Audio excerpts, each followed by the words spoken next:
Emily Austin, welcome to Dad Saves America. Thank you. I'm honored to be here.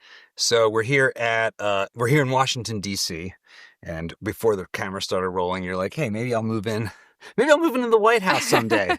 So let's start there. Why the hell do you think you should be president? Definitely not right now. I think I have a lot of experience I would like to gather under my belt before that moment comes. But why does anybody want to be president? I love this country so much. Any single way I feel like it could help the country. I take inspiration from President Trump, from previous presidents who've done so much self-sacrifice to advance this country. And I feel like whether it's a political role like Congress or Senate, or maybe not so jokingly one day president, you never know. Um, I really do believe that I could be a great politician one day, an honest politician, a non-bought politician, a non-corrupt politician.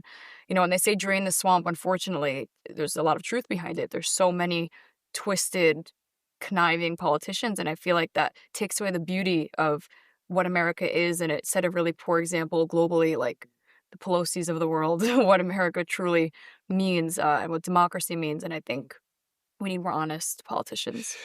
I always think about the fact that the portfolios of the Congress outperform the S&P 500, Yeah. and it is an empirical numerical fact that runs against economic theory, because the economic theory is that basically it's very hard to beat the market. It's called Right. efficient market hypothesis. The fact that the Congress consistently does so is almost like total evidence that they are corrupt. I don't know why it's not more discussed.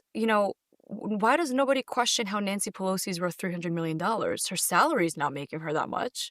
So if you just follow the money, it's harder to actually track her bank account, but her portfolio is pretty public. Legal and moral are kind of Different. a good distance apart from each other. Right. So this show is called Dad Saves America because it started with a concern I had, which was that, my son is 19, not that much younger than you. And so you're part of the same sort of Gen Z. And I observed in him and not so much in him, but in his peers, a lot of stuff that just I didn't recognize, like anxiety, like an unwillingness or incapability to sort of propel themselves forward, like a sense of failure to launch. And my worry was, if you're this risk averse as a young person, how are we going to have a free society? It's like you kind of need to have a mindset that wants to get out there and like get at life. And if you just want like new parents as soon as you leave your house, I don't see how it's going to work. So I'd love to like start with just your take on, life as like a Gen Zer. And I know this sounds very cringe, and that's Dad Saves America. I'm going to be cringe, but what's your take on what's happening with your generation, and is it maybe starting to shift? I wish you had my parents on the podcast with you because they'd agree with you 100%. My dad's favorite line is, "You are your own worst enemy." You always assume failure before you try something. You always look for why something won't work as opposed to why it would work. And I hate to say that they're right. Like, they'll always have good suggestions as like the entrepreneurial generation, the generation that usually, like a lot of children of immigrants, for example, really put themselves in the U.S. to work hard. And, my mom became an attorney. She's a daughter of immigrants. My dad's a businessman, real estate, very successful child of immigrants. And I think they had to work for everything they had. And then my generation, we're kind of the spoon-fed generation where, a lot of us are very privileged to have parents who either hand us a lot, whether it's financial or it's advice or support or a house to live in. Like, my teachers told me in high school when they were 18, they were out of the house. My parents like, "Stay, here's a room for you. Here, we'll build the attic for you." No, like, you're our baby. Yeah, it's a Never different leave me. It's a different mentality. And I think that puts us in a situation of complacency where we're kind of content with where we are, and there's space to grow, but we don't want to take that risk, Personally, I was very like, I have Middle Eastern parents, American, but they're very tough. They're like, you have to go to school and you have to graduate and you have to become a lawyer or a doctor and you have to become something and, establish yourself. Don't rely on anyone else. You have to do it yourself. That was their whole thing. Don't rely on anyone, not a husband, not someone to help you with a free internship, no handouts, just build it yourself like we did. So having parents that were so hands-on, I guess it's a bit privileged. I was always motivated to do something. And every time I felt like I didn't want to, they were kind of there to light the fire under me and say, keep going. And I don't know how many kids my age have parents like that. But then I'll give another example of why we should be the more successful generation is we have everything at the tip of our fingers. Google, for one. Now we have AI. Now we have ChatGPT. We have iPads, computers, MacBooks. Everything is so convenient and easy. If you ever have a question, just go to Google. There's no reason we shouldn't know everything we want to know nowadays. But I think it comes with just that. You have to want to know it, though. Yeah, the sense of privilege where we don't need to, so why? And I feel like it's become a lazy epidemic of college students now. Like, I had classmates that couldn't give a damn about anything in life in my university. And I went to Hofstra. They had great programs. Oh, yeah, I know Hofstra. So I feel like unless, my generation's pursuing law or medicine or something you need grad school for, it's just like you see laziness everywhere. And I don't know how to stop that. How do you motivate unmotivated people? All right, real quick. If you like what you're seeing and you want to see more, be sure to hit the like button, subscribe to the channel, and ring the bell. It lets YouTube know that you want to see more Dad Saves America, and it helps spread the word. So it's one of the best things you can do to support what we're doing. And now, back to the show. One of the things that seems to be a really big challenge that I feel like a friend of mine, Malcolm Collins, said it's like we got the last chopper out of Nam, which is to say we got married before all the swipe apps. Oh, yeah. And so the relationship between, boys and girls, young men and young women, it's definitely diverging politically. So I'd love to hear your take on that. But what's your perception of what's going on with relationships? Because it definitely seems like it's in a totally different universe. Yeah. And not a very healthy one in a lot of ways. And I don't know what No. it's like the cat's out of the bag or something, but I don't know what to do with that. It's kind of scary in a very, frankly, like boomer old manish kind of way. Like I don't know what to do about that. I don't know which swipe direction is the right one. Leave me alone. Don't show me. I don't know either. If it makes you feel better, I definitely don't know.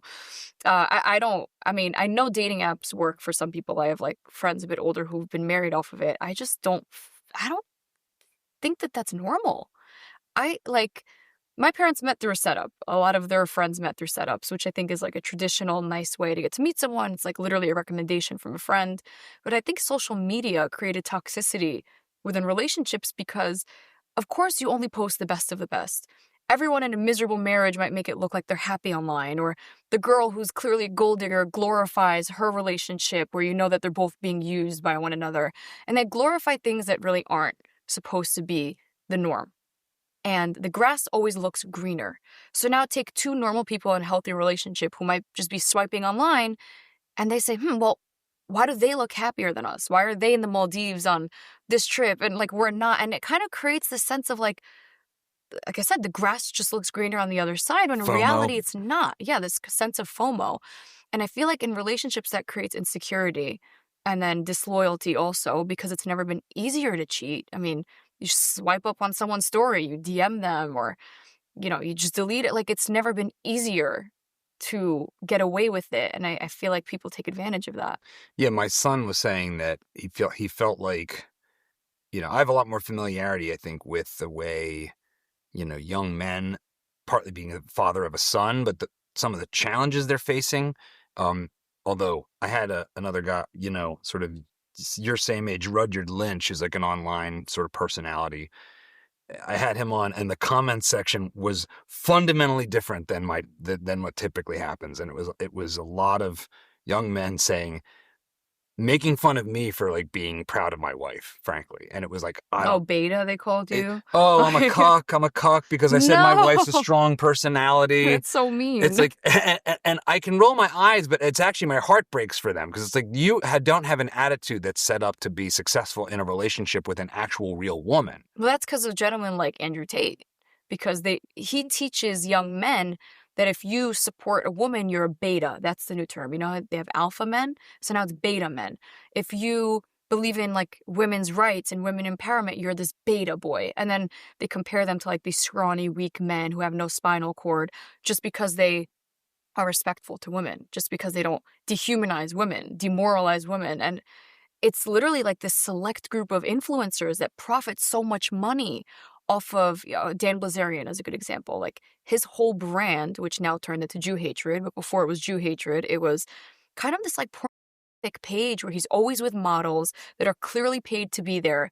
And he's glorifying like, look, I'm a single man with 9 women around me and they're all, promiscuous women and I'm better than them and they're lower than me. And for whatever reason, these young men are so attracted to that and they feel like they could become these fake life influencers by being the cool guys who don't support women. So yeah, if you support your wife, you're the problem now. That's Gen Z.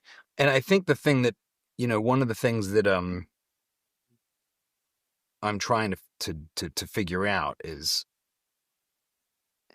just saying you're all a bunch of like incels doesn't seem especially productive because everybody, academia, K through 12 educators, the media, all basically shits on these guys. And so that's not a good strategy. That's basically saying you're like adding fuel to the fire of a situation where there's a lot of young men that seem like they can be like pulled back from the brink. Right. But I've never met anyone insulted into changing their mind. No, it doesn't work that way. I have to think to the root of the issue, like, A, why did you turn out this way? Because thinking logically, did you not have a mother? Maybe not. Or do you not have any sisters that, like, when you treat a woman a certain way, in your mind, like, if you're treating her nasty, would you ever want another man to treat your sister that way? Or your future daughter that way? So I just think maybe they don't have the wisdom to think that way. Because, of course, hopefully these men become fathers and then they will have daughters and they're going to look in hindsight and say, wow, I really hope no one treats my daughter the way I treated women. But sometimes it's just a lack of maturity where they think it's cool. And how do you outgrow that cool phase? Like everyone has it, in high school primarily, maybe even college if you didn't have it in high school, of wanting to be the cool guys. So at what point do you realize that that's not what's important in life? Personally, like in high school, we had a pretty... Like I went to a small school, it was private. There was like a select group of like the cool kids, but nobody really cared. And that was this good. in Long Island? Yeah. Yeah. It was a private school. I think my whole class was 65 people. And it was never a popularity contest, which was good because most kids from my school went on to Ivy Leagues and became scientists and doctors and lawyers. A lot of women became like housewives, willingly so. But it was never like the popularity contest of, I'm going to sleep with the most girls or I'm going to do the most. It was never about that. It was just like kids who were raised really, really well. Do you feel like you because of that, you didn't necessarily get exposed to some of the toxic stuff that we see going on for a lot of young people in school, like the culture, the weird, the weird, like it seems like it starts pretty early that the boys and girls are getting not just treated differently in ways that are harmful, but are being pushed apart. I saw this even in my son's school. As he got into middle school, they start saying like, when the teachers come to class saying that with a future is female t-shirt, it's like half your class is boys. Right. So you're saying they don't have a future. Why would you do that? It's like, he's 10. Yeah, that's But sad. did you encounter any of that kind of woke stuff, or were you spared it? So, common theme here, my parents were super hands-on. And I did go to public school the first half of my life. And the minute they saw that they didn't like the trend that my class was in, they put me in the private school in Long Island that was in the North Shore. So I was, again, very lucky to have parents who saw the trends and like act accordingly. But particularly Long Island, I would say, is a red district. So we never had like teachers trying to indoctrinate the students. Recently we saw there was a teacher who was like questioning the authenticity of the Bible, saying, well, did Abraham really have the land, or did Moses really exist? And like kind of pull this atheism on the kids, and the parents got mad and shut it down really quick. But there's a lot of districts where they don't do that, and the parents don't monitor their kids' homework, or the parents and kids don't have that, communicative relationship, and the teachers do get away with the future is female, and now putting the boys down. And that's just, I think that's an America problem, because that goes way beyond just one school. That's like a Biden problem, where they felt the need to overdo feminism to the point that it's nauseating, or overdo your support for LGBTQ into proselytizing transgender ideologies down your throat instead of just preaching everyone's equal. It's like, no, women are higher, transgenders are higher. That's not equality. That's like hierarchy in the wrong way. The one of the things that happened that I hadn't really thought about is that your generation was really coming through school and like your formative years with Me Too. Like Me Oh, Too yeah. was in the media at the time when you were, in school. So how did you experience like the cultural waves of the Me Too movement when you were in school? We had the Me Too movement and we had COVID. We were like a messed up generation. The Me Too movement was very attractive for females. Like any normal girl reading all of these women come out and say, I was raped as a woman, you're like, oh my God, this is the worst thing ever. And I have an older brother and a younger brother. So I always have different perspectives to hear. And when my older brother was also reading into it and then finding out a lot of them were false allegations, that goes back to the humility, like towards one another. He said, what if that were me falsely accused because a girl was bitter? And then that gave me another perspective, like, oh my God, that's a possibility. Let me not just believe everything I read online, and let's look into the claims before everyone's just like deemed guilty online. And cancel culture is a huge thing. Thankfully, it's going down a bit more. But I had to really hear it from men before realizing that initially I thought it was great. Like, it was so pro-woman. Like, wow, women's voices are finally being heard. Yeah. And And a it lot of made the things me, that came out are yeah, really horrible. So it it's like, was horrible. And I'm sure a lot of them were true, but too many of them were not. And it ruins it for women who were actually raped. That now you're going to come out and there will be so much skepticism towards your claim because 1,000 other women who wanted money or clout or fame ruined that for you. So these women, I hope they understand how much they hurt real victims who should have their voices heard, but now probably won't because of you. I don't know why, but I think a friend of mine whose YouTube channel has been blowing up, Warren Smith, he like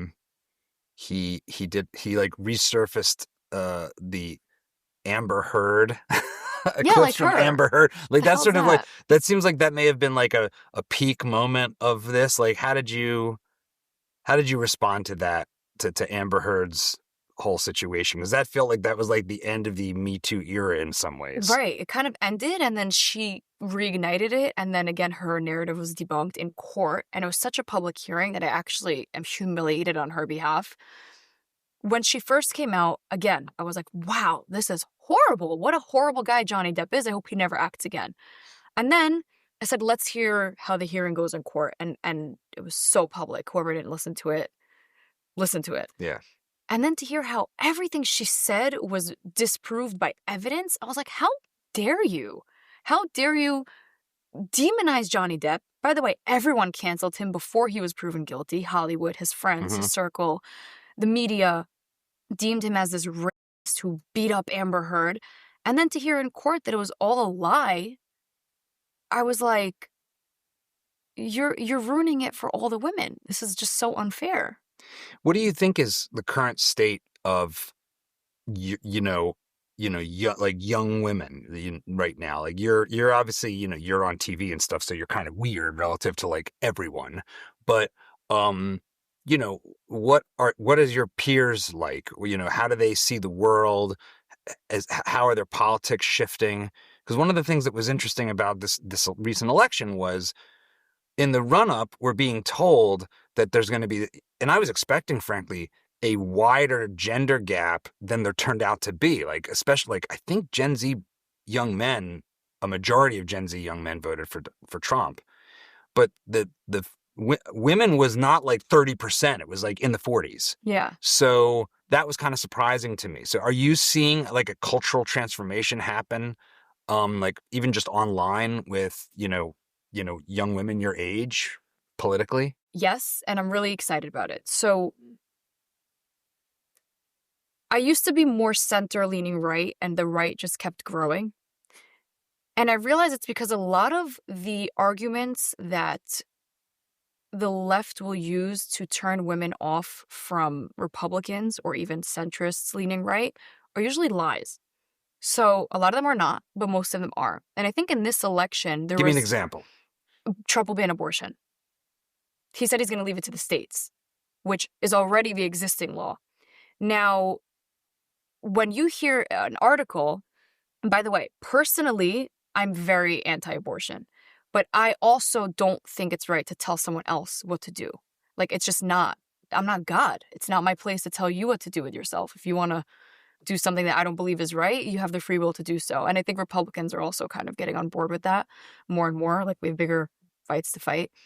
But that was a whole lie in itself. And when you turn on CNN and you see Trump will take away your right to an abortion, let's say there are many women who love abortion for whatever reason, they will immediately hate him.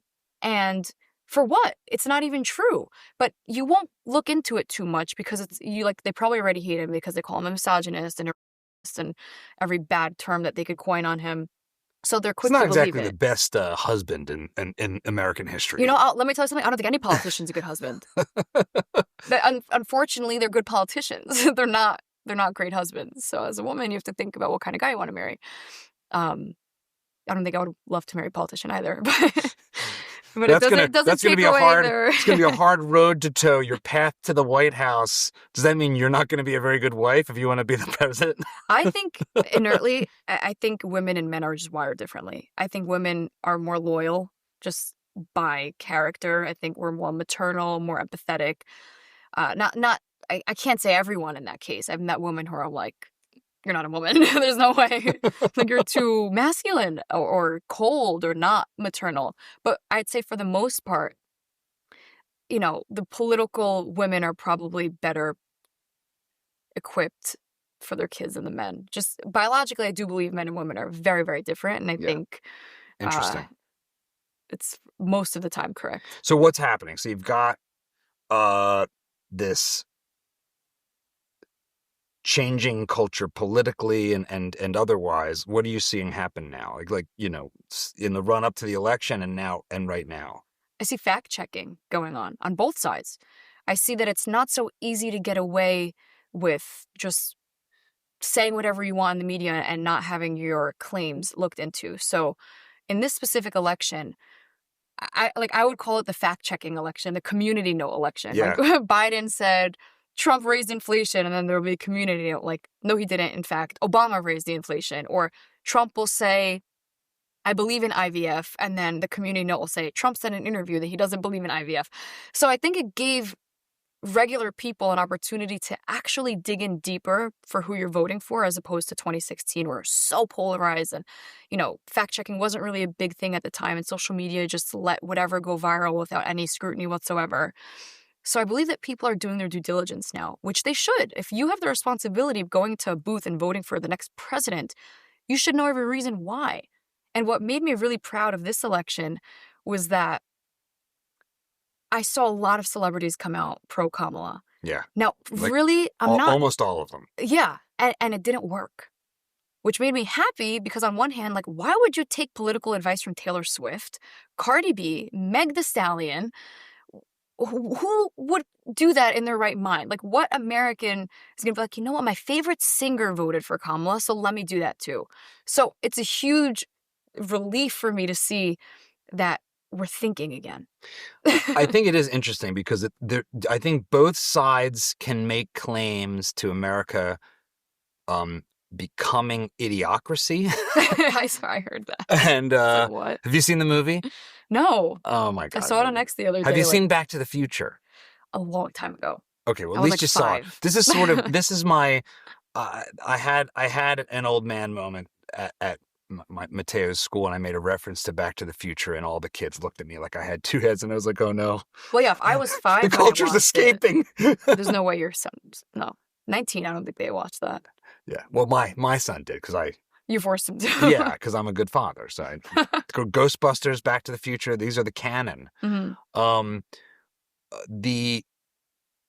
Where do you think celebrity and sort of like media is heading, because, you know, my first vote was Bob Dole in the late 90s. That's when I was 18 and I first got to vote. And so, like, we're in such a different universe. Like, Mm-hmm. there was a time, believe it or not, where Hollywood celebrities, they weren't as political in their films themselves. They were political Mm-hmm. when they get on stage, but it wasn't like it is now, where every film is pushing an agenda. Right. Or a lot of them, too many of them are, instead of a good story. But there, like, it was like America's royalty, Mm-hmm. and it did like have an impact. And as you said, no impact. Nobody cares. Like, nobody cares at all what Hollywood celebrities say about politics, or it Yeah. didn't matter. Like, Trump gained in every single county. He won Latino men. He Yeah. got greater shares of women than anyone expected. More black votes. So Yeah. none of that worked. It didn't. So where do you think, you're swimming in the culture all the time, where do you think things are headed for your generation? Like, your perception of Hollywood, film and television, is it all just TikTok now? It's not all TikTok, especially when the ban was supposed to take place and didn't. I think a lot of people came to terms with the fact that TikTok might go away and looked for other routes to take for social media. But I think the main reason celebrities lost their credibility is because of distrust. It's one thing if, let's take Rob Schneider, right? Yeah, I he's a buddy. love him. He's a buddy. He's a When great. I saw he came out pro-Trump, it was so real. You could tell it was so authentic and organic, and he always had facts to prove why he was supporting Trump. And you just knew it was organic. When you see Taylor Swift make a very corporate Instagram post using all the buzzwords, abortion, cat ladies, feminists, women's rights, in an Instagram post, and then you also find out she was paid to do it, you lose trust in your fans. So it's not like these celebrities came out from their kind heart and genuinely loved who they were endorsing. It was more of like a smear campaign. And I feel like that's why they lost their voice. Because if you took the 2016 election, right? Yeah. And Justin Bieber came out and was like, I love either candidate, and gave a whole list of reasons, I think there would have been more trust. But now you see too many celebrities coming out. Like, you found out Beyonce got paid, what was it, $10 million to come to the DNC? I don't And remember, she'd but even it was a lot sing. of money. $10 million. Oprah getting any money when she's a Right. billionaire was particularly weird. So now you know that these people don't even mean it. You know that they're doing it for the money. Like, I found out Angelina Jolie got paid $8 million to go to Ukraine. Do you want me to believe she supports Ukraine? No, she just got money to go there, which is really sad because it actually hurts the cause. So for the future of celebrities, they have a choice. There's many who choose to stay in their lane, but I think it gets harder and harder to stay in your lane. So, for example, athletes, they tell them, stay in your lane, dribble, do your thing, stay out of politics. But what if there is an athlete that actually has a political opinion? He should feel comfortable speaking up. My issue with the athlete speaking up is that only the half of the political party is heard. So, for example, anyone who endorsed Kamala as an NBA player, they were like uplifted, and Yeah. any player who supported Trump was encouraged to stay silent. So that just removes the equal voice, and that is really like disgusting for, primarily, let's just say, the NBA. I know a lot of NBA players voted for Trump, but will never dare speak about it. But the NBA sent a care package for Black voices to vote for Kamala to every single player and their family members in the whole league. Why is that okay? So I just feel like they deter anyone from speaking up at all. This is I'm not a huge sports guy, so if you want to take away my man card for not caring too much about sport, that was the beginning of your career, right? Was sports coverage? Or tell me about how you first came into this world of being on television. You're a young woman. Like, tell me about your career. Yeah, I started during COVID when we were all locked in our homes for 2 years. My university actually took really long to go back in person, so I had ample time to rethink all my life choices. And at the What time, were you studying, by the way, at Hofstra? medicine.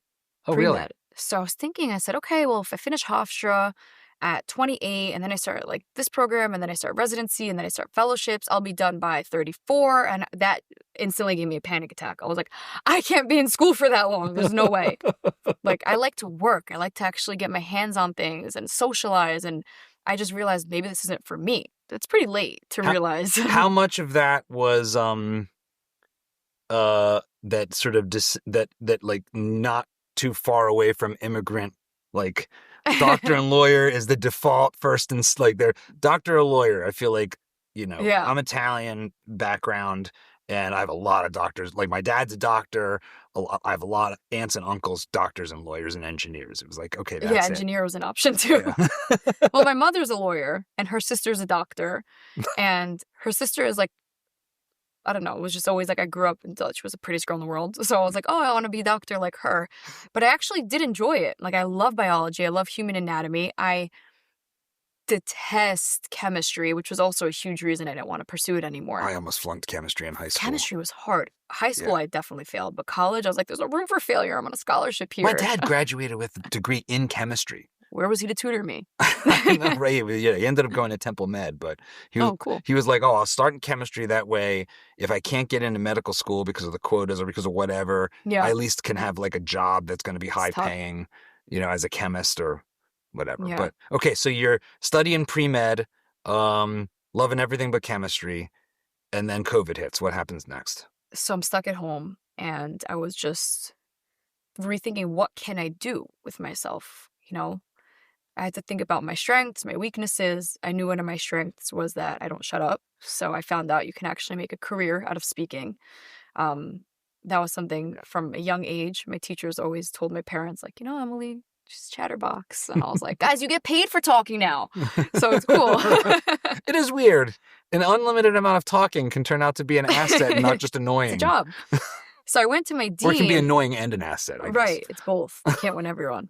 I went to my dean and I said, like, I want to drop out of the med program. It was super hard and very prestigious. She's like, oh, well, instead of leaving Hofstra, why don't you just switch to another school? We have a law school, a business school, and a school of journalism. Mm-hmm. And I was like, journalism? Okay. Tell me what it entails. And she listed like everything that I'm good at. And I was like, wait, why was I even in med school to begin with? So I sign up, but still classes don't resume. So now I'm home on Instagram all day and everyone's kind of doing Instagram lives. And I'm a huge sports fan, unlike you. I love the Knicks. Oh, I'm wearing a Knicks shirt right now, New York or nowhere. And I knew a lot about basketball. So I just went on Instagram Live and just started talking. I'm like, whoever tunes in, tunes in. But so many people were stuck on their phones that people actually tuned in. So having been to a million Knicks games throughout high school, there were a bunch of not only athletes, but celebrities who happened to follow me just for my presence there. Like I would always sit really close to courtside. I would be on the Jumbotron. Yeah. Tracy Morgan was next to me and they would join my lives. So I collaborated. So you're doing lives from the actual game? No, from home. Oh, during from COVID. home. I'm saying I got the followers from these games. Yeah. And when COVID hit, I did Instagram Lives and I invited them to collaborate with me on the live. So I went from maybe like 300 viewers alone to like 30,000 viewers with a Knicks player, for example. And when the Knicks player joined, all their teammates joined or other members in the league joined. It kind of became like a trend during COVID. So fast forward, by the time COVID ended, I already had an overnight viral video on TikTok. I got 400,000 followers. My Instagram Lives accumulated like 140,000 on Instagram. So now I'm left and I'm like, whoa, I have a platform. Like I have to do something with this, but I haven't figured out exactly my niche yet. So by the time that happened, I realized sports journalism is a really cool path to pursue. I saw firsthand I'm good at it. Every video, like you see see myself progressing. And Hofstra did not have a sideline reporter. And this should motivate every student. I went to Hofstra, who has a D1 basketball team, and I said, I need to build my reel. Like, I have to do something. What do I do? And they're like, well, we don't have a budget for you. We don't have any capacity for a sideline reporter. We don't want one. But good luck on your endeavors. So I used to go to the basketball Thanks. How much games. am I paying you people? Yeah, seriously. Okay. I refused to take no for an answer. And I used to go to the basketball games and I would take my phone and a little like lavalier mic and I would just grab the players and interview them, like sideline reporting for my team. Yeah. Eventually the coach was like, what are you doing? You can't just like distract us during the game. So I said, I'll bring the equipment. I'll rent the microphone. I'll rent the camera. I'll do everything. Just grant me access. Yeah. And finally, I don't know why I had to beg them for it. They said yes. So I created a sideline position for the team Fast forward, now they're on like SNY Sports. So I kind of did that myself. When nobody would open the door for me, I just decided to do it on my own. And it made me such an amazing reel, and it gave me such good experience for journalism. And by the time COVID completely ended and jobs were back, MTV reached out and they were like, "Do you want to host our music TV show?" They found out I was like 19. They freaked out. They're like, "Whoa, you're like underage. You can't even work for MTV." And I brought my mother with me to set one time. Was She this had to in be Times there. Square? This was. Because I used to work at MTV. I was at MTV. That was my first job, was at MTV. It was around Times Square. Yeah. We used to rent a different place each time because there was still like really heavy restrictions from COVID. Yeah. But I crushed it. And then that job ends, another one opens, and I started freelancing everywhere. And you get an audience from each place you worked at. And then now I work full time for DAZN as their boxing reporter, tennis reporter, just every sport, everything in between. I'm not sure what the current state of this is from like formal surveys, but wanting to become a YouTuber or influencer is like high on the list of like aspirant jobs for young people, and I'm sure for Gen Alpha it's probably the same thing. What is your advice for high school kids who are looking at you and thinking, I want to do that? Wow. Spotlight. Everybody wants to become, a YouTuber. It's so glamorized. I mean, these people, like, I think IShowSpeed is more famous than Ronaldo at this point, or more than Kim Kardashian, more than Tom Brady. So I don't blame them, but you have to also put it into perspective. How many of them are there? Like, how many famous YouTubers actually exist in a way where you're famous enough to pay your bills? It's a full-time job. And I don't know if a lot of these students know that it is a full-time job. Like, you don't just vlog at your convenience. So you need to be willing to put your whole life into it. And now, assuming that doesn't work because the market's just so saturated, have a plan B. Like, my plan B was go back to med school and be miserable, but it was still there. Like, I knew that there was something I was like leaning on in case journalism didn't work, because in the beginning, not a bad. I'll just become a surgeon. Yeah, if this Instagram sports politics thing doesn't work out, I'll just go be a brain surgeon. Yeah, whatever. I'll become an oncologist. Plan B. No, but the truth is that it took a long time for it to actually start moving. And there was a point where I was evaluating, is this worth it at all? Or should I just go back to med school? And finally it broke through. But I also think, like, what if it hadn't? You can't throw your life away to go become a YouTuber, an influencer. And if you are going to do it, think as if you're a viewer watching yourself. What makes you different than any of these other people? How many podcasts are there? How many celebrities are there? What will make me want to watch you? What different perspective do I have to offer? Because a lot of these influencers are like cookie cutter, copy paste. Like, they see what works for someone and then they try to recreate their own brand. But why would I follow you when there's a million people like you? So find out what makes you different and then capitalize on that. What has been the most corrupting force in being a public figure? Because you've got a lot of people looking at you now. So there's a feedback loop there that can be corrupting, because you're like, now I need to lean into the thing that works and lean away from the thing that doesn't work, even though I actually believe the thing that my audience doesn't like so much. Like, for me, we're like, got like 300,000 subscribers as we sit here, so it's not like some massive thing. But I'm pretty free trade. I'm much more open to immigration on average than my fellow right wingers. And when I talk about that, it's like, boo. You're pro legal immigration? I don't know what Republican would be against that. Yeah, well, I mean, like, right I think we should probably have more. I would be happy with probably more immigrants than I think the average Trump voter, even though I voted for President Trump. But leaving that aside, the point is, you can watch in real time when you say things that are out of alignment with your audience, they punish you. So how has that or other things put pressure on you and your psychology and your life and your identity? In the beginning, when you're adjusting to it, I think it's really tough. And it comes with a huge responsibility too. Like, whether it's 300,000 or a million or 10 people following you, you have to watch what you say. And remember that you're not only affecting yourself, now you're like spreading a message, and you need to understand that it's the right message if that's what you're spreading. So, for example, don't say anything that's dishonest with yourself and your brand, because you're actually influencing people now. So one thing that I take upon myself is I will never, ever post something that I don't believe in, I don't endorse, or I don't want to, no matter how much money is on the line or, brand deals or whatever it is. If it's not Emily Austin's ideology, I'm not putting it on my platform. Like, I've rejected friends asking me to post stuff because I don't believe in it. So something really unpopular nowadays that I post is like, I'm very pro-Israel and I'm very unapologetic about it. Now, in the sports world, a lot of people are very anti-Israel. So I'll see, like yesterday I posted the 3 hostages that came out of Gaza. They look like they just left Auschwitz, super starved. And I won't even necessarily bash any group. I'll just post the 3 men and say this is a crime against humanity. And suddenly, like, I'm being scrutinized for being one-sided or whatever it is. And I realize, like, I don't care. It's true to my message. This is wrong. And no matter how many people tell me it's right, I know my morality. This is wrong. And it's easy to take it personal if you let it. So in the very beginning, this is a story my family hates.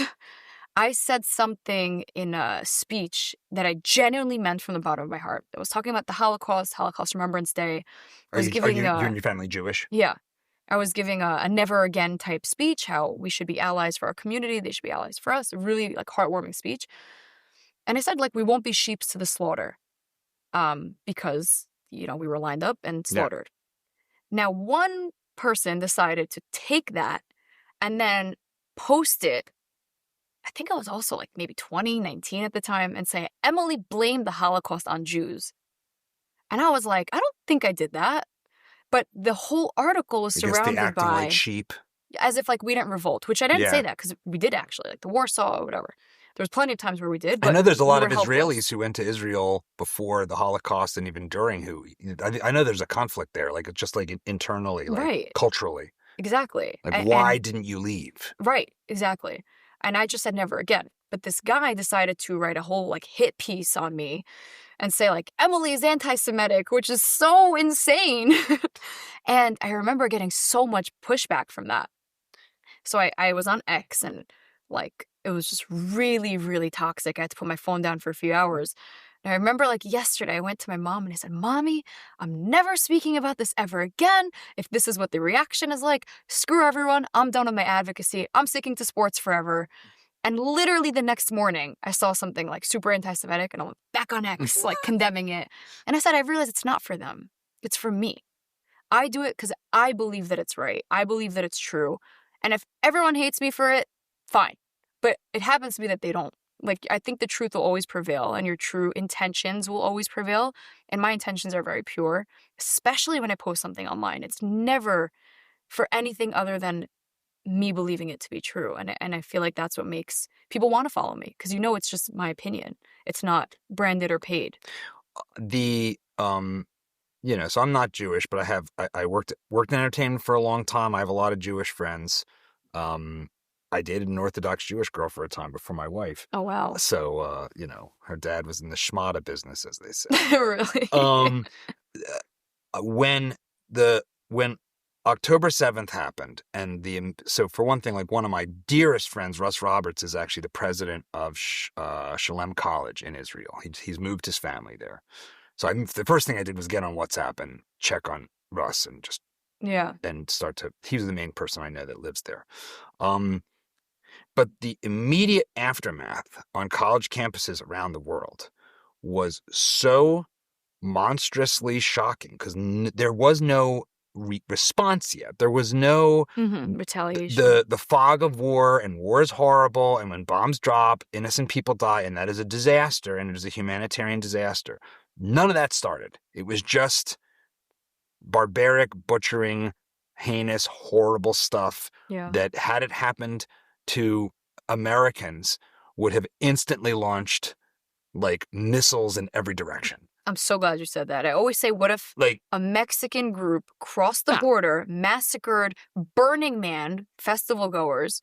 What would any president have done? There'd be no Mexico. It'd be Texas too. That's just a fact. There's no chance. And we know that for a fact because we had it. It's called 9/11. Right. And whatever you think about the causes of 9/11, we smashed the Middle East to smithereens as a result of 9/11. Maybe that wasn't good.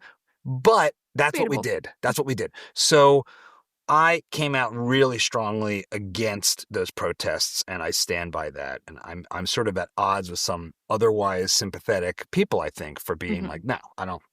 This is all barbarism. I'm not for any of it. Mm-hmm. How do you understand what's going on? Because it remains shocking to me. And it's not just like left-wing woke weirdos. There's plenty of right-wingers who are anti.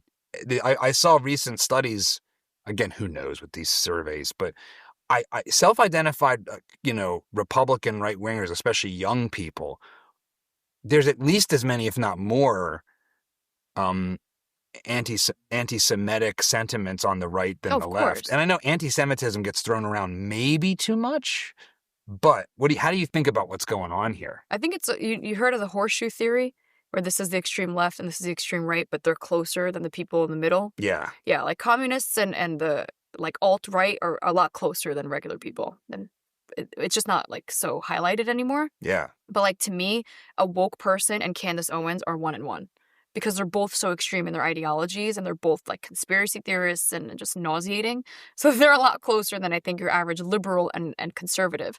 What happened on campuses, I want to believe that they were funded because I feel a lot better knowing that they were paid to be morons and they're not genuinely so uneducated. But I don't fully believe that they were all funded like they say they are. I heard they were Soros-backed or Russia-backed or whatever the theory was. I'd sleep a lot better at night thinking that.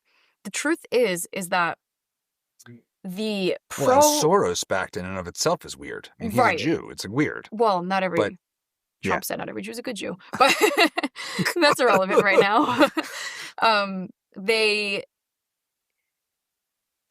not saying the pro-Palestinian cause, because a lot of them come with good intention. I'm specifically talking about the pro-Hamas cause. They're so misinformed.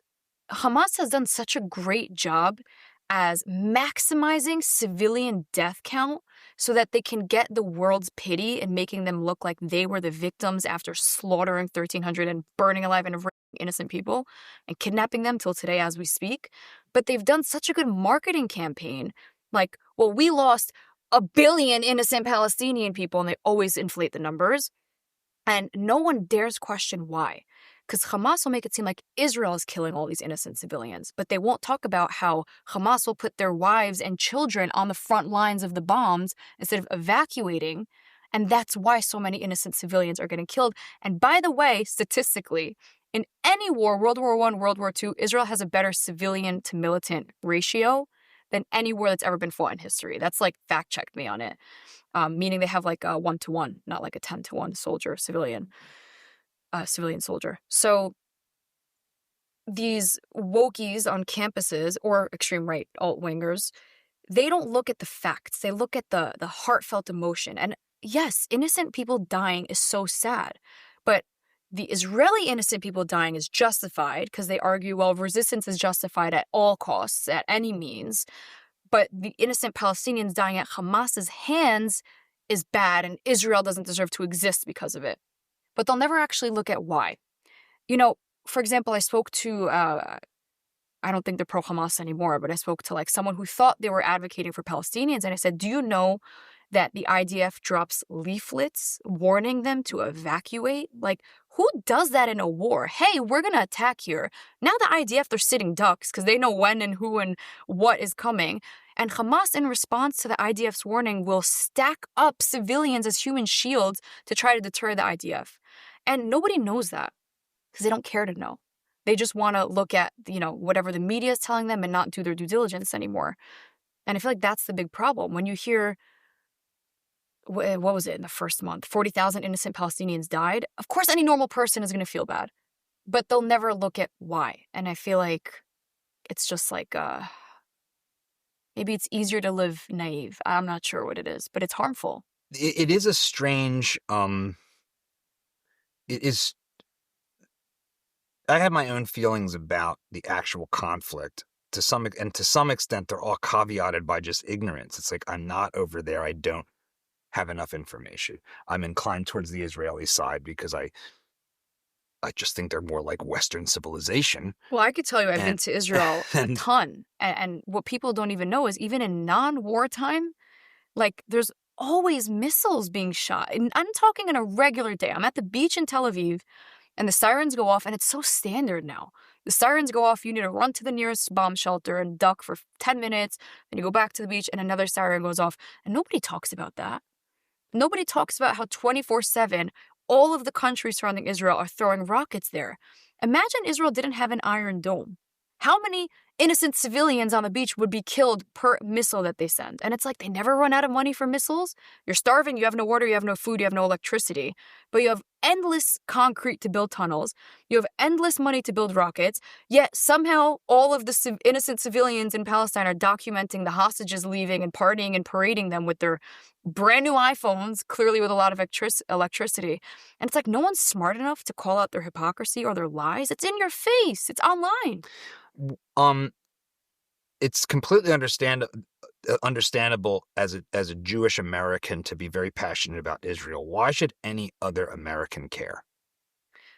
Okay, if you have Western values, you should be pro-Israel. Meaning they're the only country in the entire Middle East that has freedom of religion, freedom for gay rights, let's just say, free speech. Like in Israel, there are protests against its own government. What other country in the Middle East can you protest your government without being killed? Likely none. I know some countries are working towards more westernizing. America and Israel are allies, and now that's not enough of an excuse to support them, but you have to look why they're allies. Israel will help America not only with their military base in the Middle East, but if Israel falls, America has no arm in the Middle East, and you see what they're capable of doing. When they say death to Israel, a lot of people forget the next part of the sentence, which is death to America, death to the West. They don't hate Israel. They hate the Western values that it carries. So Israel is like the canary in the coal mine. It's like Israel's alerting the world terrorism is now picking up, and you should be afraid too, because if Israel falls, America's definitely next. So the Americans, maybe they're too naive or undermining maybe what Hamas is capable of, or change the name ISIS, Muslim Brotherhood, whatever it is. Maybe they don't realize that they're also on their hit list. It's not just an Israel issue. It's a humanity issue. For whatever reason, they believe their way is right and they need to force it upon the whole world. And if they do so through means of terrorism, Americans should wake up before it's too late and realize, like, hi, you're literally next on their hit list. They're saying it. Iran is tweeting it every day, and you're ignoring it. And I realize you're a young person who's a sportscaster and not a foreign policy expert. So, there's a limit to how much I want to grill you on your beliefs on this. But where have you found your beliefs on this front most challenged? What's been the hardest thing for you to grapple with as an argument against the things you believe on this? I don't find it challenging at all. Like, I think Not zero? No, because okay. I don't come at anything with an emotional perspective. Like, I try to think like a textbook would. And I think where it's challenging for other people is when you were so certain about something you believe to be so true and so passionate about it, and I just debunked your theory with facts. So a great example would be, I'm talking to a pro-Palestinian, arguably pro-Hamas person, and they say, well, Israel never gave Gaza its own Palestinian state. And then I say, well, in 2005, Israel pulled out of Gaza and gave them a Palestinian state. They elected Hamas through a democratic election, and then Hamas spent billions of foreign aid on terrorism instead of hospitals and airports.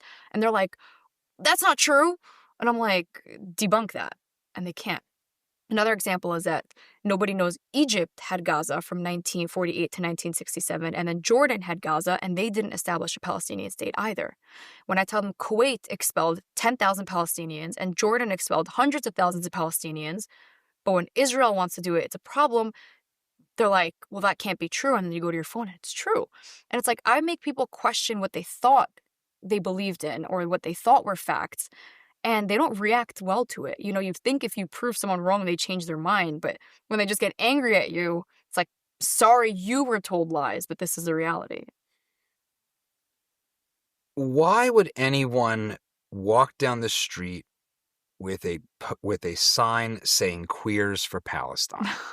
Chickens for KFC, I mean, it really is. They don't know. Oh, no, I can answer this. Yeah, they don't please. know. I mean, it's easy to mock. It's deserving of being mocked. Yeah. And yet these are human beings.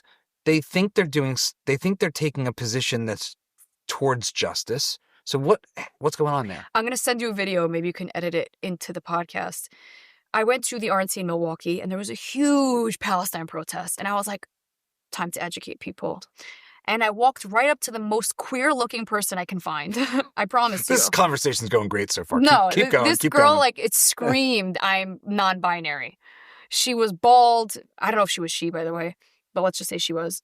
Bald, pride flag around her, like, really funky, gothic. I was like, this girl's definitely queer for Palestine. So I asked her, are you queer for Palestine? She said, yes.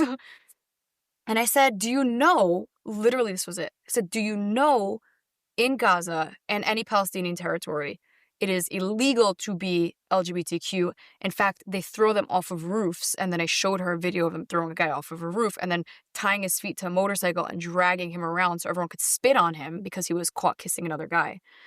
And she's like, that's not true. And I said, but I just showed you. And she goes, on that note, bye. And she, to the camera, she went like that. And she would like, toodles. So I went to another like gay guy and I told him the same thing. And he said, that's not true. They love gay people. And I was like, oh my God, they're so stupid. I can't. They think that Queers for Palestine is really a movement. And I told them, would you go to Gaza? And they're like, absolutely, I would. And I said, you're not coming home if you do.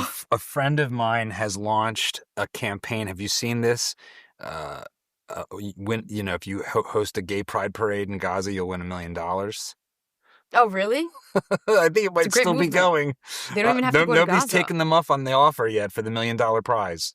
By the way, I'm not like super happy about it. I think Jerusalem, they should leave it out of there.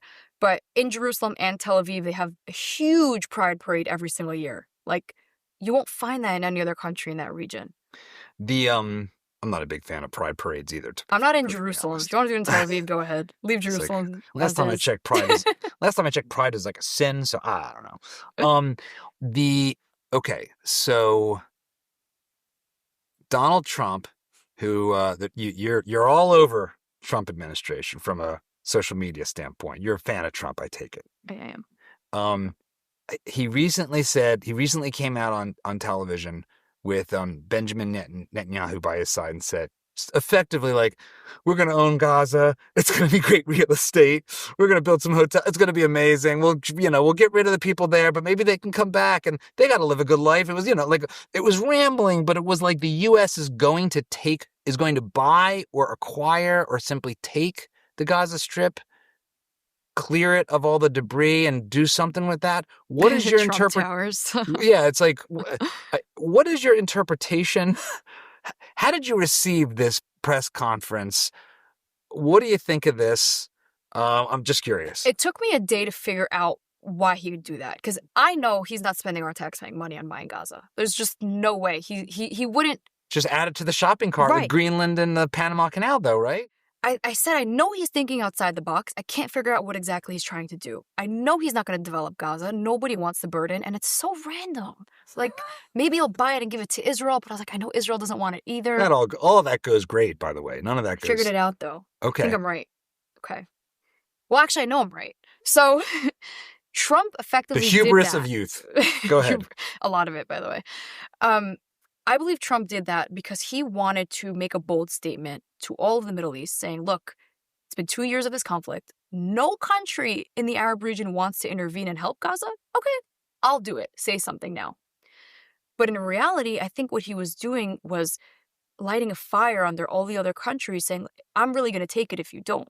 And in effect, he knew somebody would step up to the plate. I was hoping it would be like a more secular country like the UAE or Saudi Arabia. I really love what they've done to their country to come in and want to take it. But I don't blame them for not wanting Hamas, who's still very much alive and well in Gaza. So now what happened was Egypt and Jordan are both like, no way America's taking Gaza. We'll take it. So now in Cairo on February 27th, they're having an Arab League meeting. And all of the Arab states are attending, all the leaders, to figure out what to do. Now, Trump knew that would happen. He knew if he said he's going to take it, now someone else who should have already claimed it a long time ago is going to intervene. So I hope what comes out of this summit in Cairo is that all of the countries could, collectively figure out how they can not only rebuild Gaza, but face Hamas as a threat. And then try to de-radicalize the next generation of Palestinians because I don't mind if they live there. I mind if they support Hamas. Like, I'm a human being. I don't judge people by religion, skin color, background. I don't judge you by anything other than your morals. So if you support Hamas, you have no place in that on earth. How about that? Let alone being a neighbor of Israel. But if these countries can come together and coddle Gaza for a bit and de-radicalize them, I think it could be a beautiful place, like Trump said. Why can't Gaza be a beautiful, like, healthy, non-toxic, non-radicalized place for Palestinian people and Israelis? I often call out the hypocrisy of a two-state solution, including Palestinians for Gaza and then Israel. Like, isn't that the definition of apartheid? Where it's Israel has 2 million Arab Palestinians that are now Israeli citizens that are working, they're Supreme Court judges or hospital The last time I surgeons looked, and 70% of the Arab Israelis were strongly in support of Israel's actions. right. And that's So- why they moved there. They have a better life there. But in Gaza, they forcefully removed Israelis from their homes and settlements, they call it.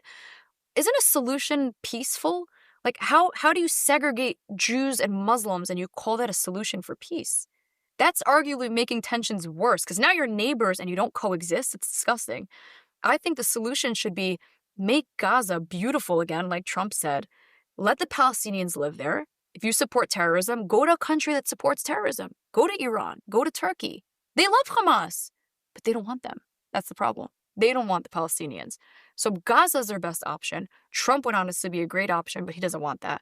I'd be very happy if Egypt and Jordan could, like, co-govern it, agree that Hamas is a problem, get out, and then Palestinians could live a beautiful life alongside Israelis, no rockets being thrown every single day, and just become doctors or something. I don't know, not terrorists. It's too much already. It's gone too far. The what is the worst thing about President Trump from your perspective? It's a double-edged sword. I think he is very quick to speak publicly on anything. So it's nice because I'm traumatized from Biden and his lack of transparency. And I feel like I was always anxious about, like, what state our country's in because there was just no media, press conferences and just a sense of secrecy from the government. You didn't And- like just slowly walking out of the room as the press asked questions and then turning back with like a grin that looks like straight out of what was that In Living Smile? Color character with the like the fire marshal Bill, who was, Oh. like every time it's I like the saw the same thing every time. photos. He'd slowly walk out of the room and then turn back and give like this skeletal grin. He And it too was like, old. is this the same footage? What's happening? Yeah, I feel bad for him. I don't think he's a bad guy. I just think he's not a great president. Oh, I Um, think he's a bad guy, Well, but I digress. he's old. I feel bad. I have mercy He was on him. he was a nasty person when he was young. I'm merciful. Yeah, so Maybe I wasn't around, yeah. but yeah. I Go back to the earlier footage. Nasty person. I love all right, Trump's transparency. So yeah, what's the worst thing? So is it just he's a loudmouth? The worst thing's his best thing. He says a lot of things that sometimes I don't think are meant to be taken literally. Like, he'll make jokes and then the media will spin it like he's this evil person and like they'll take it too seriously. Like, for example, when he said we're going to get Gaza, maybe people aren't as intellectual to believe like that he actually has a deeper agenda behind it and he's actually a genius for it.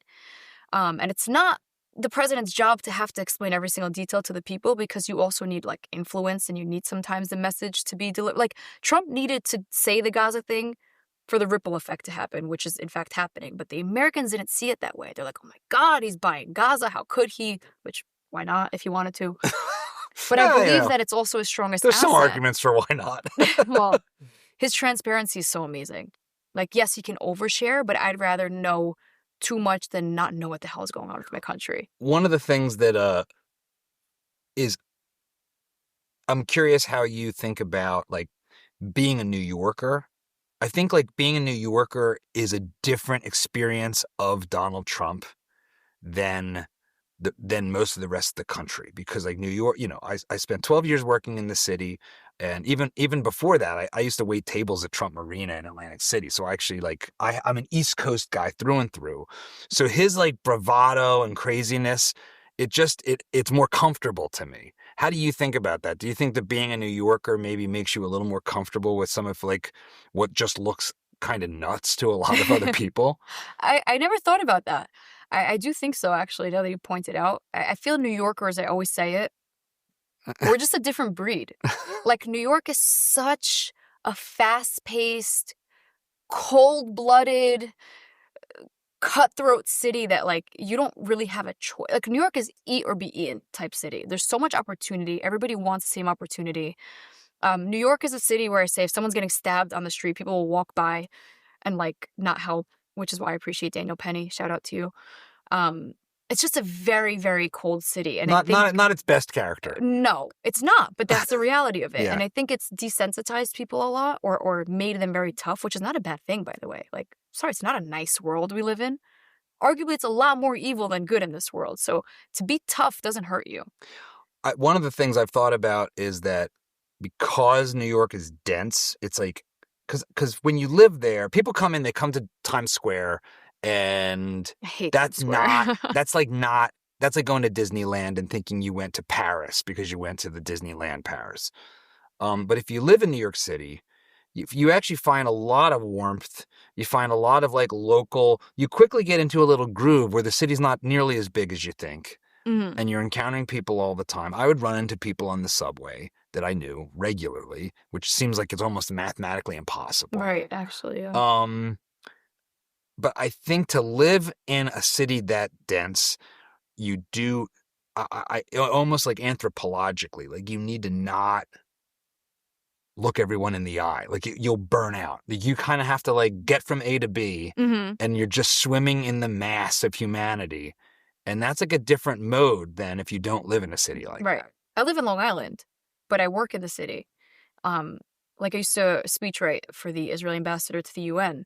And one problem I hated so much was people were so inconsiderate when I would walk from my parking lot to the office. Like when it was raining, everyone would stab me with their umbrellas, like right in my eye, because there was like a weird height difference. Like their umbrellas would always hit me. And I would turn around, they'd be like, hey, and they don't even batter an eye at you, which toughened me up. I was like, wow, they don't care about me. That's so nice. Wait, you just buried the lead. You were writing speeches for the Israeli ambassador to the UN? I started as an intern. How did this happen? So I wanted to intern for him because I wanted to just get more like worldly experience. You know, everyone hears about the UN, but I didn't know like kind of what the meat on the bone was in there.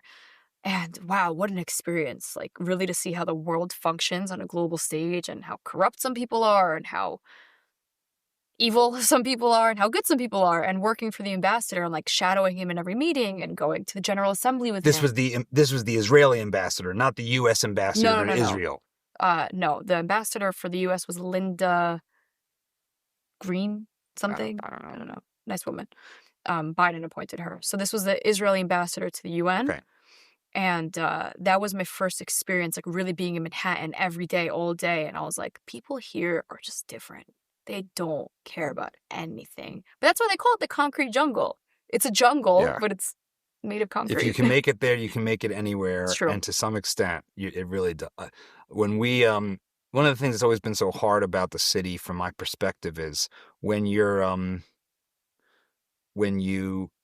are single, because I mean the housing costs are extraordinary. So when you're single, you can live in a tiny box and you mostly just sleep in it, and otherwise you're out and about.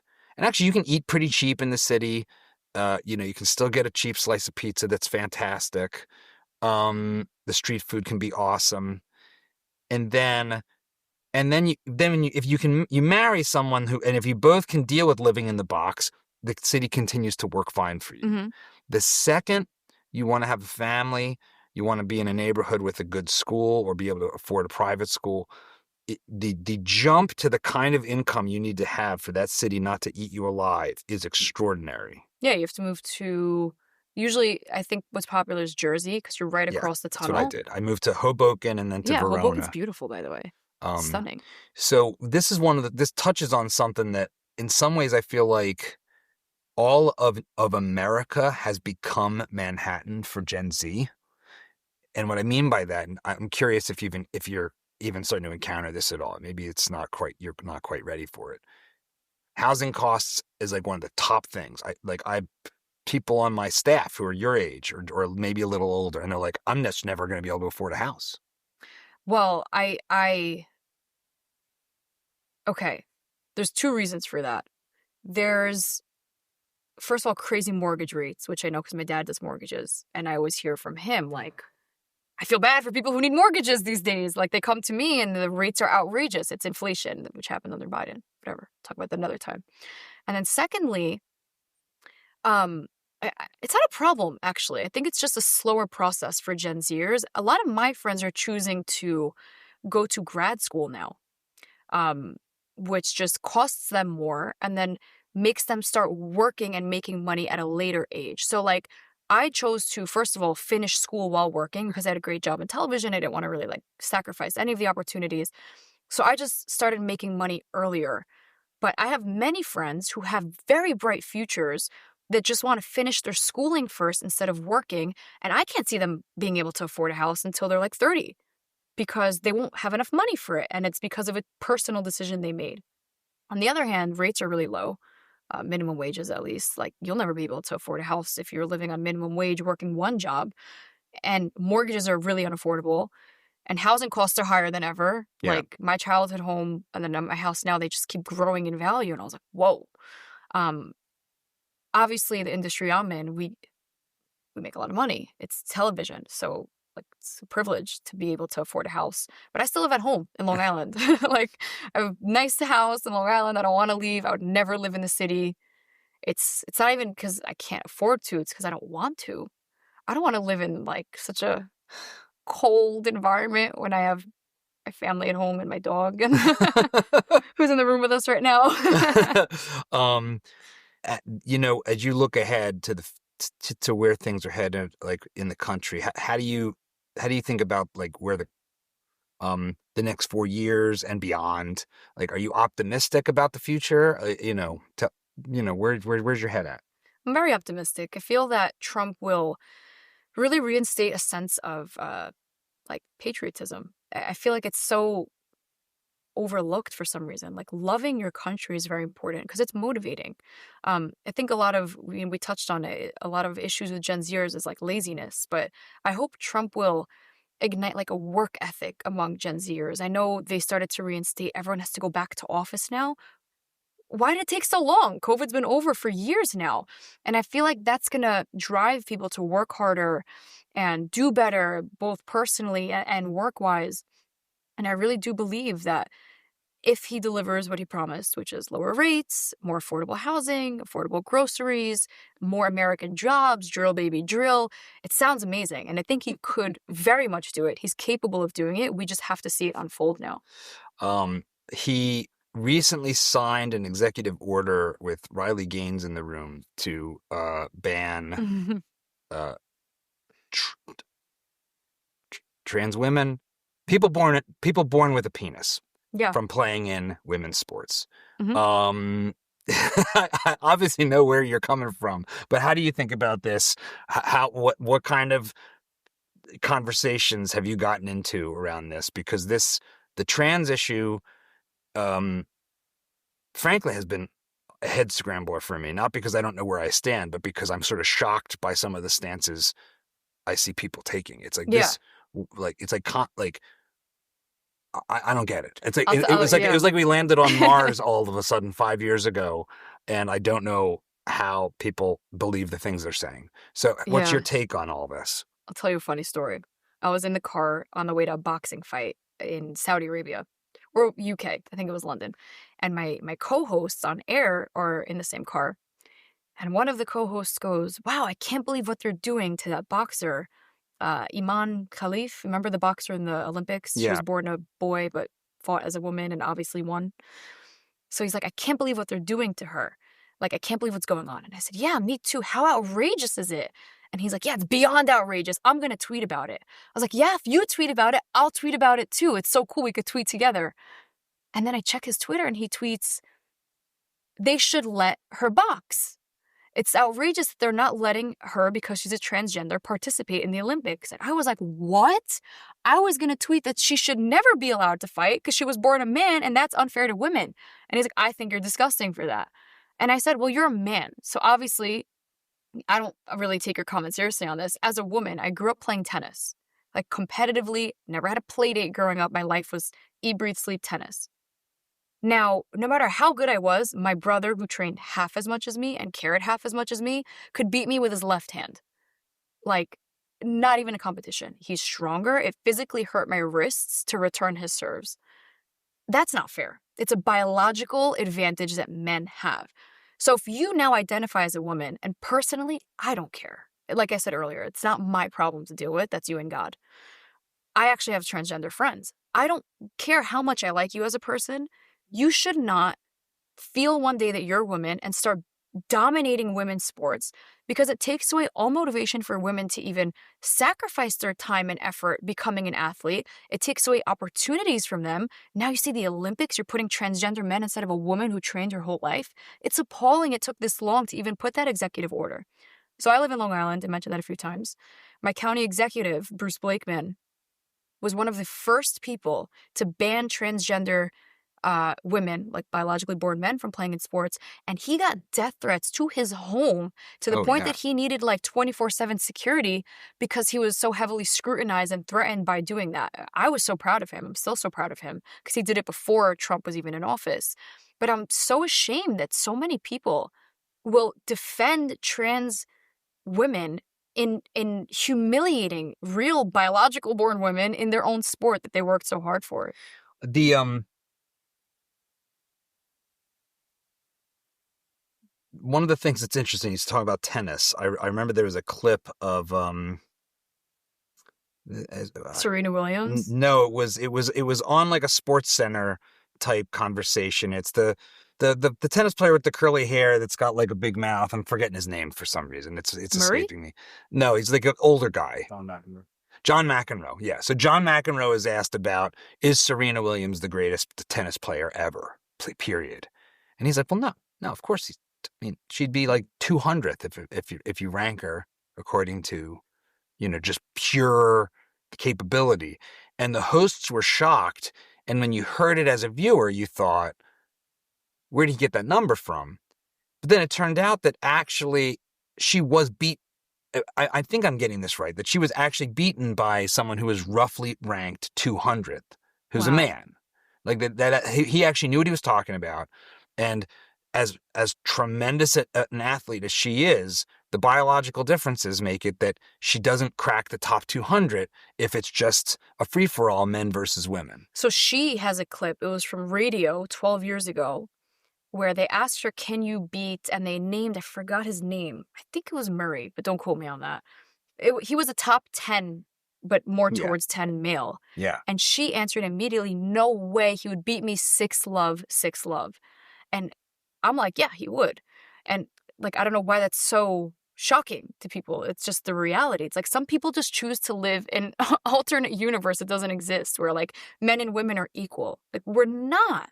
God physically, biologically put different hormones in our body, gave us different private parts. Like, we're very different. And to pretend we're not is just so naive. One of the things that it is shocking as like a Gen Xer and as a parent, how rapidly the perspective on this has shifted with your generation, with Gen Z. There's a book by a sociologist named Jean Twenge, iGen. She's really one of like the leading people who study Gen Z, and a lot of like what I think I know about it at the broad scale comes from reading her work.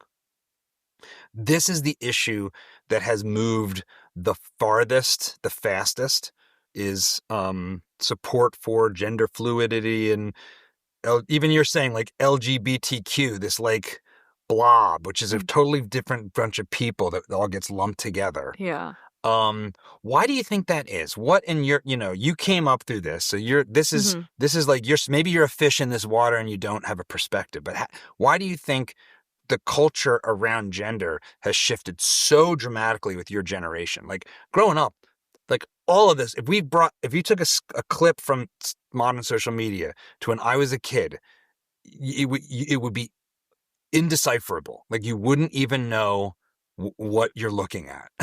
Yeah, I mean, this is only my own perspective on it.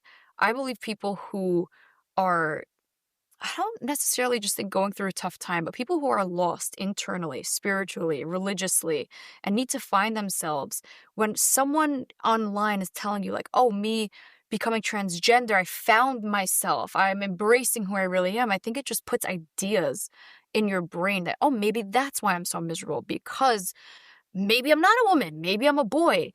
And today they've exaggerated it so much that it's reaching children now. Like, if put it this way, if my parents were like extremely woke, I was a tomboy growing up. I was a tennis player. I hated Barbies. I hated my hairstyle. I was literally like a little boy growing up, probably till high school, even maybe 16. And if my parents were like, oh, well, Emily's a boy now, I'd be a man today. And it's just like this, I don't know what the obsession is. I think because it was popular, like a few people had done it and claimed that it changed their life for the better. But actually, suicide rates are among the highest in the transgender community because you switch genders, you cut off your genitals. There's no reversing that. And now you realize, well, this didn't solve all my problems in life. I'm still lost. I'm still miserable. I'm still depressed. And now I've done irreversible damage on myself and it didn't solve anything.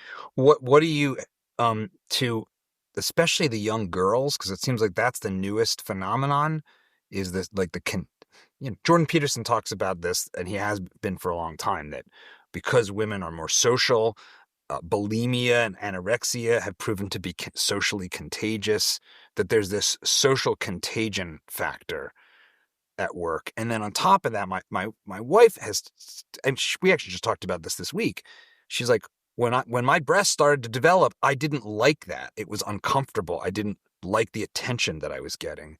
Like, so there's a bunch of things that are converging for our daughters that set them up to hate their bodies, to be uncomfortable in their bodies, to be uncomfortable with the attention that you get from men, even like from uncles and stuff who aren't creepers per se, but it's like, oh, my uncle just glanced at me in a way I don't like. I'm trying to empathize here with the pain and the discomfort going on. Like, what do you have to say to young girls that are looking to you as this influencer who, like you said, was like a tomboy about their bodies and about their sense of self? I think growing up, it's very tough because especially in schools, you're just always inevitably comparing yourself to all your peers around you. So, especially 5th, 6th grade, like some girls have boobs, some don't. Some girls are taller, some girls are thinner, some girls are getting chubbier, acne starts developing. And the boys set the beauty standards, So if the boys think, oh, she's the prettiest one, everybody now wants to look like her. But that's not how life works. So, like, you don't choose your height, you don't choose your genetics, you don't choose your metabolism speed. Everything's just so like unknown, especially in your like most crucial development time. And it becomes so hard on a young girl. Like, I was never like heavier. Like, I was just always like normal until I got older, and then I like grew into my body a bit. But I always hated how I looked at middle school. Like, I was always looking at my best friends who we played the same sports, we were eating the same thing, and they were always just like super, super, super thin, like really, really thin. And I'm like coming home, I'm like, Mommy, but how come she could eat 3 baguettes and I could only have 1? And my mom's like, because you don't want to get fat, Like, it was just something that was it's always present in a girl's life, her weight, her looks, because unfortunately you are judged by the first image. Both men and women, by the way, say it goes the same on both sides, but I think women feel the pressure of always having to look like a Victoria's Secret model. And it feels like women put pressure on each other, too, in a way that guys don't, for sure. I think guys put the pressure on the women. Really? Yeah. Well, I don't think women care how other women look. If anything, they're happy if they look bad. Yeah, maybe that's some old school bullshit on my part. It always seemed like we as guys, just a bunch of slob apes. Really? I think the opposite. I think every man expects every woman to look like, I don't know, Kendall Jenner, like with her physique. And it's like, oh, yeah, the guys' expectations for the girls is a different matter. Yeah. I'm saying us judging each other. Oh, men don't care. Yeah, men don't care about each other the way women seem to judge each other. Yeah, but for the wrong reasons. Women judge each other out of jealousy. Men just genuinely don't give a shit. Yeah, they don't care, which is great. So how do you, as a woman, a young woman, especially in middle school, frankly, which is like my son called middle school the Hunger Games. Yeah. What's your advice to keep your head on straight and not get sucked into like self-destructive mindset? It goes back to like that popularity contest. If I could speak to my younger self, I would tell her like, hey, half of these people whose opinions you care about are going to ask you for internships one day. Like, they're not that important of people for you to judge yourself and criticize yourself because they think a certain way of you. I also think it's just a really awkward time. Like, I feel bad for everyone in middle school, no matter how much you're killing it or not. It's just a very, like, transitional period for yourself. You're figuring out who you are, what you want to do one day, what you're good at, what you look like. You're starting to form into, like, a mini adult, and just hang in there. Like, if it doesn't get better in high school, it gets better in college. If it doesn't get better in college, it gets better in the workspace, but it does get better. Like, my glow up was college. That's when I really gained my confidence. I knew what I wanted to do. I was pursuing it, loving every second of it. It wasn't high school. It wasn't middle school. Didn't matter how popular I was. It just, you find yourself later on. That was the same thing for me. High school, thumbs down. Yeah, me too. I had bad acne. I still have the friggin' acne. Um, uh, I asked this question of every guest. We call, like I said, at the start of this. This show's called Dad Saves America because as a man, I think that is a role that we ultimately get to play. Hopefully, that is heroic. Your dad obviously played like a heroic role in your life and still does. How do you think? And you're at the start of your life, so in so many ways. How do you think about what your role might be in the American story? Whoa. What a question. I'm usually asking like sociologists that are in their 60s this question, but take it where you will. I hope my role, like my legacy one day when I'm old and have gray hair, will be that I encouraged people who are afraid to speak up for what they think was right. So by watching me speak up about things that might not be so popular, it might be controversial, but watching me do it with such purity and good intention, I hope that that's the way I encourage others to start using their voice and speak up for what they're right and not fear the consequences. That's the key part. Because a lot of people have opinions, great opinions, but they're afraid to speak up because of the controversy or the pushback, the criticism that they might get. And I said this yesterday on my speech. There's a quote that says, show people why you're right. Don't tell them that they're wrong. Like, be an example and set one. So I really hope that when all is said and done, at least for my own kids one day, like I'll be an example to them. Like, oh, mommy was so brave and like scary and didn't think about anything. And she was so strong. And like, I want to be like her. I want everyone to kind of see me as this like person who just felt the obligation to speak the truth. And that's how I feel like it's an obligation. I feel like you do big disjustice if you hold back your truth to anyone. Emily, thanks for being part of Dad Saves America. Thank you.